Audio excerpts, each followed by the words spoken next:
Expiry किन स्तर पर होगी, इसको लेकर हमने बड़े एक्सपर्ट्स के बीच में एक पोल कराया है और पोल के नतीजे 11 बजे लाने का भी एक खास मकसद है, क्योंकि बाजार तब तक थोड़ा सा स्थिर हो जाता है। डेटा जो होते हैं वहां से क्लियर संकेत आने लगते हैं और आपको फिर स्ट्रेटजी बनाने में थोड़ी सी आसानी हो जाती है। लेकिन तमाम एक्सपर्ट से बातचीत की हमारे सहयोगी डिम्पी कालरा ने और समझा है कि आज एक्सपायरी किस ओर होगी, आज बाजार का दायरा क्या होगा। डिम्पी बताइए, क्या नतीजे हैं एक्सपायरी पोल से? क्या मान के चलें कि जो रेंज हम डिस्कस कर रहे हैं 18,000 से 18,200 की, वो इंटैक्ट रहेगी, इसी के बीच में एक्सपायरी होगी? हाँ, ज़्यादातर ब्रोकर इस पक्ष में है कि 18,000 से लेकर 18,200 के बीच में डेरिवेटिव एक्सपायरी दिसंबर सीरीज़ की हो जाएगी। और जैन सीरीज़ जब आप जा रहे हैं तो एक वो अपने आप में इम्पॉर्टेंट है, एक तो अर्निंग्स की सीरीज़ है और ठीक बजट से पहले की सीरीज़ है। हमने कुछ पुराने डाटा के साथ भी इसको क्लब किया, लेकिन पहले मैं आपको ये बता देता हूँ कि कितने कितने परसेंट ब्रोकर्स ये कह रहे थे कि इस बार का सीरीज़ का दायरा कैसे रहेगा। जैसे 18,000 से 18,200 के बीच में 45 ब्रोकर्स का मानना है कि ये सीरीज़ की हमारी रेंज रहेगी।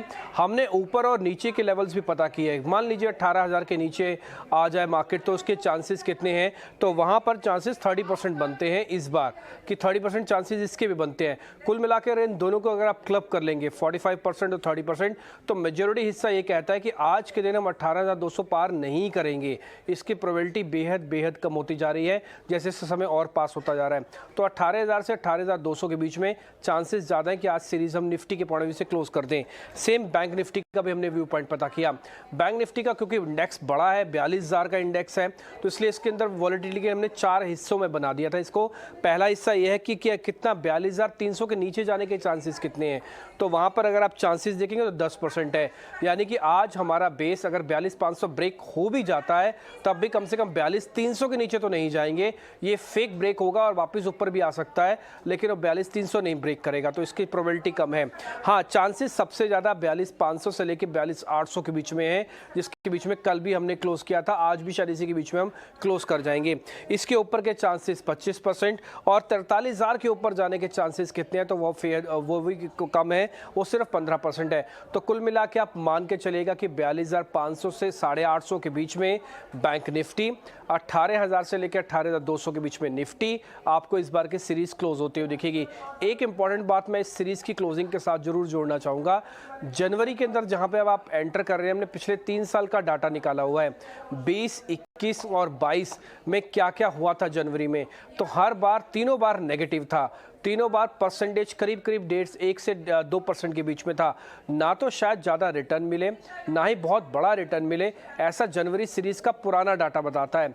लेकिन अगर आप इसी बेसिस को दिसंबर के साथ कनेक्ट करेंगे तो पिछले 4 साल से दिसंबर सीरीज़ पॉजिटिव रिटर्न दे रही है, लेकिन इस बार की दिसंबर सीरीज़ YTD और Y2M ये नेगेटिव सीरीज़ दे रही है। तो ये रिवर्सल के चांसेस भी हैं कि जनवरी के अंदर सुबह हमारे मैनेजिंग एडिटर भी आपको बता रहे थे, निकुंज भी, कि जनवरी के अंदर हो सकता है इस बार पॉजिटिव आ जाए, क्योंकि पिछली बार से 3 बार से हम नेगेटिव देख रहे हैं और पिछले 3 बार से दिसंबर जो हम पॉजिटिव देख रहे थे उसको नेगेटिव देख रहे हैं। तो कन्वर्जन हो सकता है इस बार की सीरीज के अंदर जो अगली आप देखने जा रहे हैं। ठीक है, तो जनवरी सीरीज में थोड़ा सा उत्साह लौट सकता है तेजी की तरफ, लेकिन जो पोल और डिम्पे लेके आए हैं 18,200 क्रॉस नहीं होगा, ये पुख्ता हो गया। 43,000 निफ्टी बैंक पर क्रॉस नहीं होगा, ये भी इस चीज से साफ हो जाती है। तो थोड़ा सा सावधानी से आपको ट्रेड करने की सलाह देगी। इस पोल को थोड़ा सा और हम एलेबोरेट करेंगे और हम डिम्पी से आगे ये भी जानेंगे कि जनवरी सीरीज में जाते हुए आपको कौन से स्टॉक्स पर फोकस करना है। बड़े एक्सपर्ट से बातचीत करेंगे और वो शेयर भी हम 18 स्वदेश पर दिन के दौरान आपके लिए हम लेकर जरूर आएंगे। बहरहाल बहुत शुक्रिया डिम्पी आपका इस बेहतरीन पोल के लिए एक्सपायरी को लेकर।